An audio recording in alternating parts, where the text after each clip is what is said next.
ఈ దాడి జరుగుతా ఉన్న నేపథ్యంలో ఉద్రిక్తతల మధ్య పోలీసులు కూడా నిర్వహించేదానికి విశ్వ ప్రయత్నం కూడా చేశారు. ఆ చేసిన విశ్వ ప్రయత్నంలో సిఐ కనకారావు, ఈయన కూడా దళితుడే, సిఐ కనకారావు తల పగలగొట్టి నిరోధించే కార్యక్రమంలో సిఐ కనకారావు తల కూడా ఇదే అల్లరి మూకలు పట్టాభి నేతృత్వంలో ఇదే అల్లరి మూకలు తల కూడా పగలగొట్టారు. ఇలాంటి ఉద్రిక్తతల మధ్య ప్రతిచర్యగా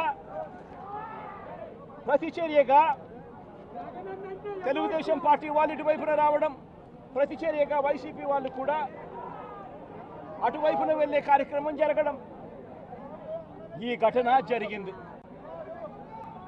రెండు వైపులా ఆ రోజు పోలీసులు కేసు పెట్టారు. వైసీపీ ప్రభుత్వం అధికారంలో ఉంది, అయినా కూడా వన్ సైడెడ్గా కేసులు వాళ్ళ మీద పెట్టలేదు. రెండు వైపులా కేసులు పెట్టారు, రెండు వైపులా ఉన్న వాళ్ళ మీద కేసులు పెట్టారు.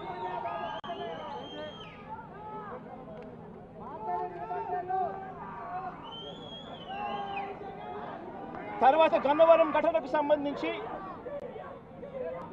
అప్పటి పోలీసులు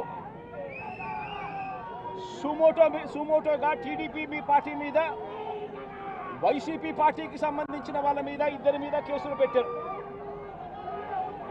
ఇదే సమయంలో టీడీపీ వాళ్ళు 3 కంప్లైంట్స్ కూడా ఇచ్చారు, అవి కూడా తీసుకోవడం జరిగింది.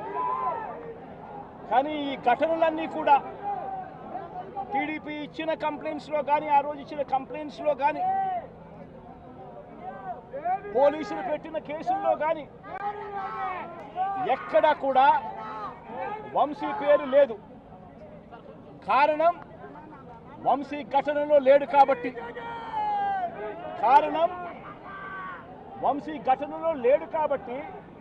ఘటనా స్థలంలో తాను లేడు కాబట్టి వంశీ పేరు ఎక్కడ ఎవరు కూడా చెప్పలేదు.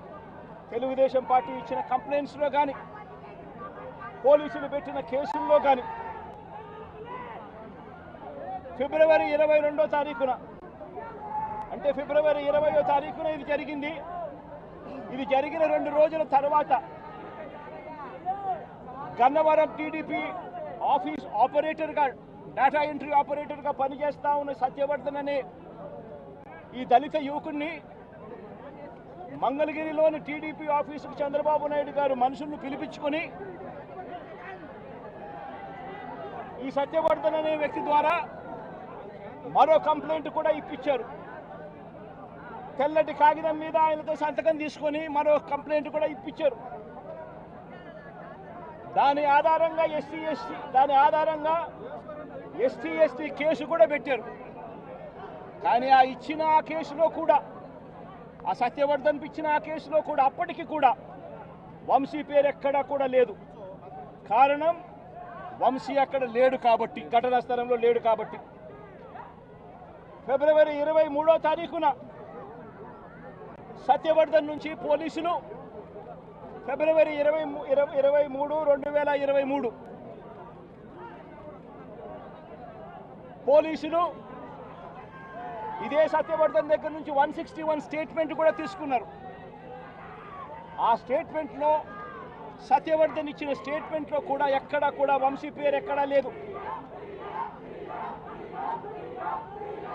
సత్యవర్ధన్ అనే వ్యక్తి ఆ 161 స్టేట్మెంట్లో, పోలీసులకు ఇచ్చిన 161 స్టేట్మెంట్లో తనని ఎవరూ తిట్టలేదని కూడా చెప్పాడు. తాను ఘటన జరిగినప్పుడు తాను అక్కడి నుంచి వెళ్ళిపోయానని కూడా చెప్పాడు. తర్వాత టీడీపీ ప్రభుత్వం రాగానే వంశీని టార్గెట్ చేయడం మొదలుపెట్టారు. జూలై 10, 2024న ఈ కేసును మళ్ళీ రీఓపెన్ చేశారు. రీఓపెన్ చేసి ఆశ్చర్యం కలిగించే విషయం ఏమి తెలుసా? ఇదే సత్యవర్ధన్ అనే వ్యక్తిని తెలుగుదేశం పార్టీ ప్రభుత్వం అధికారంలోకి వచ్చిన తర్వాత మళ్ళీ ఇదే సత్యవర్ధన్ అనే వ్యక్తి దగ్గర నుంచి మళ్ళీ 161 స్టేట్మెంట్ మళ్ళీ తీసుకున్నారు. రెండోసారి కేసు రీఓపెన్ చేసి తెలుగుదేశం పార్టీ అధికారంలోకి వచ్చిన తర్వాత ఆ రెండోసారి ఇచ్చిన 161 స్టేట్మెంట్లో కూడా సత్యవర్ధన్ ఇవే మాటలే మాట్లాడాడు. నన్ను ఎవరు తిట్టలేదని, వంశీ అక్కడ లేడు అని, దాని ఘటనా స్థలం జరిగినప్పుడే తను అక్కడి నుంచి వెళ్ళిపోయాడు, అదే మాటలే మాట్లాడాడు. పోలీసులు చంద్రబాబు నాయుడు గారి ప్రభుత్వంలో తీసుకున్న 161 స్టేట్మెంట్లో కూడా తర్వాత అయినా చంద్రబాబు నాయుడు గారు వంశీ మీద పెట్టుకున్న ఆక్రోశము, వంశీ మీద పెట్టుకున్న కోపము చంద్రబాబు నాయుడు గారిది ఏ స్థాయిలో ఉందంటే ఎలాగైనా కానీ వంశీని ఇరికించాలి అనే ఆలోచనతో వంశీ ఘటనా స్థలంలో లేకపోయినా కూడా వంశీని 71వ నిందితుడిగా చేర్చారు. 71వ నిందితుడిగా వంశీ పేరును చేర్చారు.